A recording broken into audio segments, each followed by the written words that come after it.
নমস্কার, আমি ডক্টর বৈশালী রয়। আমাদের এই সময় অর্থাৎ শীতকালে পা ফেটে যায় অনেকেরই, এবং সেখান থেকে পা থেকে রক্ত বেরোতে পারে, ব্যথা হতে পারে। সেই জিনিসটাকে যাতে আমরা একটুখানি কন্ট্রোল করতে পারি, সেই জন্য এই সময়টা আমরা কি করব, পাকে পরিষ্কার রাখবো। পাকে আমরা ময়শ্চারাইজড রাখবো ভালো করে, এবং বারবার আমরা ময়শ্চারাইজেশন করব।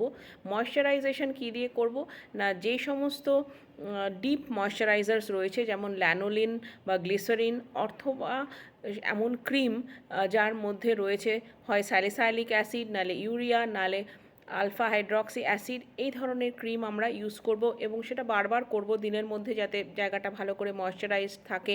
পায়ের যে গোড়ালি, সেইখানে তো আমাদের বেশি ফাটে, তো সেখানটা করব। এবং আমরা মাঝে মাঝে স্ক্রাবার দিয়ে পাটাকে পরিষ্কার করে নেব, স্ক্রাবিং করব।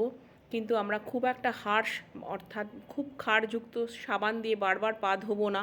এবং রাত্রে যখন আমরা শোবো, তখন পায়ের গোড়ালিতে অবশ্যই আমরা একটা পেট্রোলিয়াম জেলি লাগিয়ে দেব, এবং সক্স পরে বা মোজা পরে শোবার চেষ্টা করব। তাতে ময়শ্চারাইজেশন ভালো থাকবে পায়ের, এবং পা ফাটা কমবে।